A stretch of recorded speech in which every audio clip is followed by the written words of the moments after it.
नमस्ते good morning friends मु Nilachal Parida Odisha poultry farming channel रा गोटे देह को आपण स्वागत।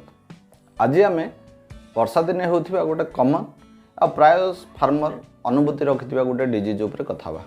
डिजीज ना है कॉक्सिडियोसिस। प्राय फार्मर ए डिजीज देखा जाए। फार्मर माने किछि फार्मर या जानि पारंदी किछि फार्मर याको जानि पारंदी। चलंतु आमे आज देखिबा कॉक्सिडियोसिस हबार प्रकृत कारण कौन, ये फार्म में केतिक हार्मफुल हो पारे, बाढ़ को आम कौन सब सिम्पटम देखिए जानी पार आउ कौन एमती आम पदक्षेप नहीं पार जहाद्वारा फार्मर बहुत बड़ लॉस रु बंची जापर। चलतु विलम्ब न करी आज टॉपिक आम आरंभ करिया कॉक्सिडियोसिस। एमितिरे भी वर्षा दिन बहुत गुड़े डिजीज परजीवी मान द्वारा होता है। ता भितर कॉक्सिडिया गोटे भूताणु जी कॉक्सिडियोसिस बहुत मात्रा दायी। 11 प्रकार कॉक्सिडिया भूताणु को पोल्ट्री इंडस्ट्री में डिफाइन कराई। ता भितर इमेरिसेंट टोल्टा नामक भूताणु कॉक्सिडियोसिस बोली बहुत मात्रा दायी होता है। तेणु मेडिकल साइंस रे कॉक्सिडियोसिस को इमोरियोसिस ना भी परिचित। कॉक्सिडियोसिस और इमोरियोसिस दुईट जाक गोटे लक्षण और गोटे डिजीज। यह एक ट्रांजैक्शन बेसिस रे बढ़ुवा बीमारी।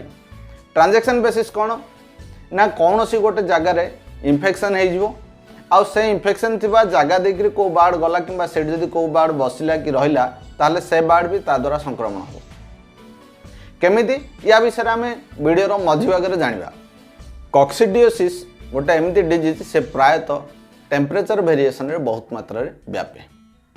चिक्स समय ब्रूडिंग रे जदि आपण टेम्परेचर मेंटेन नहीं ताले कॉक्सिडियोसिस हबार संभावना अच्छी। ड्रिंकर फीडर मात्रा जी आवश्यक जदि सेतिक नहीं या द्वारा भी बाड़ बॉडी टेम्परेचर मेंटेन कर मुस्किल हो कॉक्सिडियोसिस हबार संभावना अच्छी। जदि लिटर कौन सी कारणवशत आमर ओदा अच्छी कॉक्सिडियोसिस हबार संभावना अच्छी। जदि ड्रिंकर क्लीन नहीं से क्षेत्र भी आमर कॉक्सिडियोसिस हबार संभावना अच्छी। फीड जदि फंगस वाला फीड आम बाड़ इनटेक कला ताहले आमको कॉक्सिडियोसिस हबार संभावना अच्छी। या छाड़े कम जगार जदि आम अधिक बाड़ प्लेसमेंट कले बाड़ जदि भिड़े रहिले ताहले भी कॉक्सिडियोसिस हबार संभावना अच्छी। बाहर विजिटर माने जमिति आम कथा होइतिले ये होची परजीवी भूताणु द्वारा जेहेतु कि आक्रांत हवा बीमारी बाहर विजिटर माने भी बेले बेले कॉक्सिडियोसिस फार्म को लेकर आसंती। एबे चलंतु आम ए डिजीज टाको चिन्हिबा केमिति, यार साइन और सिम्पटम कौन रोचे आम ए विषय कथा बा। साधारणतः फार्मर माने बीट देखिकी जानि पारंती कॉक्सिडियोसिस। कॉक्सिडियोसिस जानिया सबुठ बेटर वे कौन है बीट रे जदि ब्लड आसला बा रेड कलर बीट है ताले आम भाव जे कुकुड़ा को कॉक्सिडियोसिस होती। तथापि बाहर सिम्पटम कौन कौन देखिए आम जापर कुकुड़ा क्राउजिंग पोज रे रहिबो माने जाका जाकी होगी रहिबो। फीड या वाटरिंग टक 35 ରୁ 45% जाएंगे कमे दब। बाड़ धीरे धीरे वेट लॉस करी करी आसीबो। तार बॉडी ग्रोथ अचानक पूरा कमी कमी आसीबो। बाड़ सब गेट टुगेदर हो गोटे गहली हो गोटे जगह जमा हो रही। या छाड़े बाड़ इंटेस्टाइन जदि आप पोस्टमार्टम देखिए इंटेस्टाइन रे ब्लड जमी जावा। बाड़ जो क्रेस्ट था जो चूल था चूलर कलर धीरे धीरे फेड हो आसवा। ये है किसी लक्षण फार्म रे कॉक्सिडियोसिस हो जाए। चलतु आम बर्तमान मैनेजमेंट दृष्टि एमती 10टा पॉइंट उपर कथा जहाद्वारा फार्म रे एक तो डिजीज आसोनी कि जदि आसला आम बहुत जल्दी कंट्रोल कर। आरंभ करवा पॉइंट नंबर 1। आपड़ जो चिक प्लेसमेंट कर देखते आप फार्म फ्लोर एकदम ड्राए पूरा ड्राई थी जमार वेट न कारण ये टेम्परेचर मेंटेन करने को आमको बहुत इजी हुए।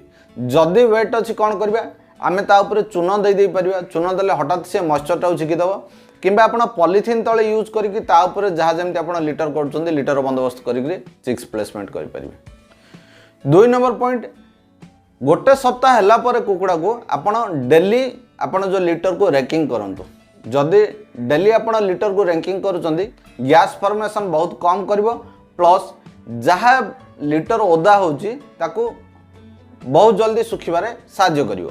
3 नंबर जिनस होला प्रॉपर वैक्सीन करंतु कहीं वैक्सीन एमती एंटीबॉडी कुकुड़ा देह तैयारी करे बहुत गुड़े डिजीज को सी क्यूर कर दे पारे। 4 नंबर जिनस 14 दिन पर प्रति सप्ताह कम से कम 2 थर स्प्रे करंतु।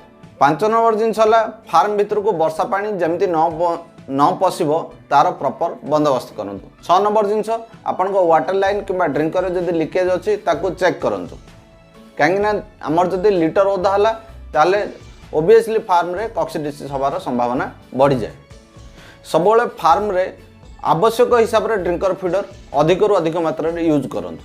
8 नंबर पॉइंट सबुले कुकुड़ा को सफिशिएंट स्पेस दिंतु मिनिमम 1.3 स्क्वायर फीट जगह बाहर को दिंतु। 9 नंबर पॉइंट फार्मर बायोसिक्यूरीटी पर विशेष ध्यान दिंतु। आ 10 नंबर सबुठ जरूरी पॉइंट है फंगस लगी फीड को खावा को दिंतुनि किंतु आज टाइम रे फीड जो रेट है आम तो फीड को फिंगी भी पारानी जदि आपंकर फीड किसी मात्रा खराब हो जाए फंगस हो जाए से टॉक्सिक बाइंडर को मिसेकरी आप व्यवहार करूँ।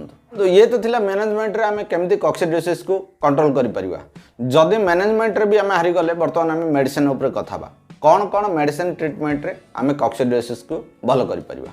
देखो मु आपको स्किन रे किसी मेडिसिन दूची या छाड़ले भी आहरी बहुत गुड़ाए मेडिसिन अच्छी आपण निकटस्थी जी VS अच्छा कांटाक्ट करेंगे। सुपर कॉक्स एम्प्लोलिन ड्यूआपाइम ये सब बहुत गुड़ाए मेडिसिन मार्केट रे उपलब्ध अच्छी जहाँ आम व्यवहार करके कॉक्सिडियोसिस को कंट्रोल करें। आर डोजेस केमती क्या मॉर्निंग रे आपन को 3 ରୁ 4 घंटा पे चलैया पड़ो 1 ग्राम 1 लिटर डोज आप करेंगे आपको कंटिन्यू 3 ରୁ 4 दिन चलेबे।